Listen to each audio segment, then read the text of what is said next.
We went in search of how to get that rich, deep West Elm wood look for your do-it-yourself projects at home. And as it turns out, it's a technique you can master in one day. At least that's what TJ Ewing with Calico Slate is going to show us. These are gorgeous pieces. You brought in some samples, and you say that this is easy for people to do. Oh, it is absolutely easy. The great thing about this is it's so prevalent. You can go out your backyard and find it. You know, it's so funny because we talk about a lot of different things that beautify our homes, different pieces that make it look lovely. But you're right. I mean, at the end of the day, you can search for wood. It's just a slab of wood from your backyard, right? Absolutely. Yeah. Okay, so show us some of the projects you brought in. Okay, so let's start over here. So we've got this small coin right here, or a charger. So great for just table decor. We've got candles, different stuff. You can do different things with it. And you see these in different sizes, people doing a lot of different things with these chargers, as you're calling it. And it can take a lot of different looks, right? The dark wood, the light wood, whatever. Absolutely. We'll talk about stains in a minute, but these are really fun. I've seen people put lamps on them. I mean, just taking your regular table and adding to it. Absolutely, absolutely. Such a fun use. This is another one, just again, it's a little charger piece of wood. We've gone and put some chalkboard paint on it. And then just gone through and put a welcome sign on it. Super easy, super basic. Right. So for these chargers, do you need a special saw? If you really were going to go out into your backyard and cut a piece of wood, is there a special saw you have to use? Well, you can use a handheld saw, just a regular basic saw you can get from Home Depot. Like the good old-fashioned elbow grease saw, yeah. Okay. But a chainsaw might work a little bit faster. Okay, good to know. Okay, so those are two projects. Let's move over here. So weddings, we're in Utah. Lots of weddings, right? Lots of love going on here in Utah. Exactly. So this is a charger for a cake, right? And on top, we've done something that's kind of fun. We've done these little pieces. You can go out and find a branch. And then we've taken a stencil. A lot of people have crickets, right? And we've cut out a stencil. And then, if I can get it off here, just stained Mr. and Mrs. on top of it. Oh, how fun. Okay, so you're pulling the wood accent from below into the top as well. Yeah. But when you're using it for something like a food product, you know, a cake, which does seem to be quite a popular look right now. We had a charcuterie board on the other day. They're lovely for food display. But do you need to treat this? Yes. I mean, you're not just chopping this down and saying, voila. No, yeah. Okay. Just a basic mineral oil over the top of it helps seal the wood and prevent it from, you know, prevent all the existing stuff in the wood to get out. Okay, so if you're doing food on it, if you're displaying it in this way, get a mineral oil and kind of just soak it in with a rag just or a rag, however you're applying. Okay, great. And then down here, you have a few other So little just some pieces. really basic, just coasters. And we've done a couple different things with them. These are just raw coasters. Here, we've taken some stain and done different patterns on them with tape. These are fun. Yeah. And so you can do a whole bunch of different things with these. And how is stain different from paint? Stain is different from paint in several ways. Is this such a basic question that you were laughing not at at all. Not at all. Did I laugh? All right, let's hear. Well, I heard a little chuckle in there. Stain is great. So wood has so much character. If you can see with this piece of alder, there's grain, there's different character that comes through with the wood. When we paint it, we cover over it, right?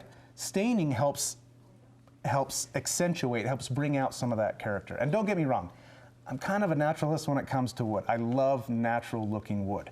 But sometimes it's not always realistic if you want a certain color.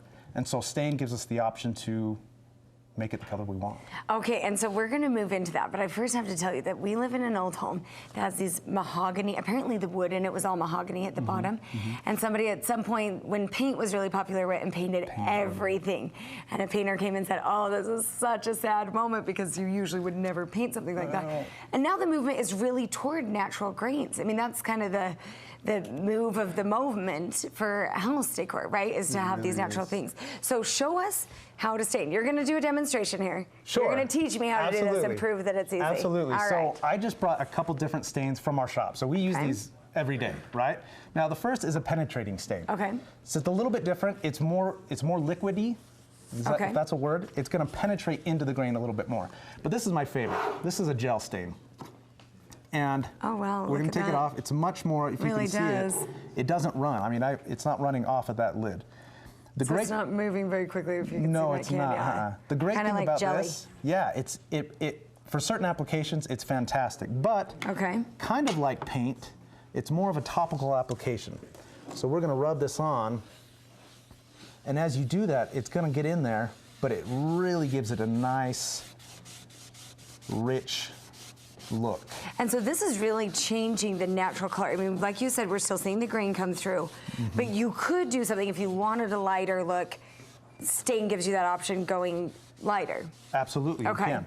So the reason we got into staining is because you can pretty much find any wood in the color you want. However, availability, cost prohibits that sometimes. So stain gives us a really good option. And yeah, you can.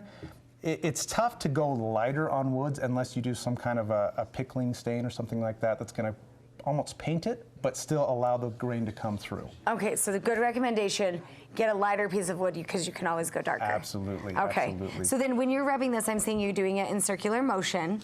Is that kind of does that matter? Not necessarily. Okay, but with a rag. When you finish it off, you want to try to stay with the grain of the wood. Okay. So I put it on, you can apply it how you want, but when you're getting it off, try to stay with the grain of the wood. Otherwise, like paint, it can tend to Kind of have smear. lines Yeah, in have it. lines in Okay. it. Yeah. Okay, and then you're doing this across the whole board. And anything post stain, are you putting a finisher on it? You can, yes. So the great thing about stains is it will also help seal the wood. One thing we like to do, and I didn't talk about it, is before you stain, sometimes wood can be a little blotchy once you stain it. Okay. They make this, it's a pre-stain treatment or a conditioner that you can put it on. It helps open up the grain of the wood a little bit and allows that stain to penetrate a little bit more and a little more evenly. Okay, so good idea is to do a coat of this pre-stain before you actually go into the stain.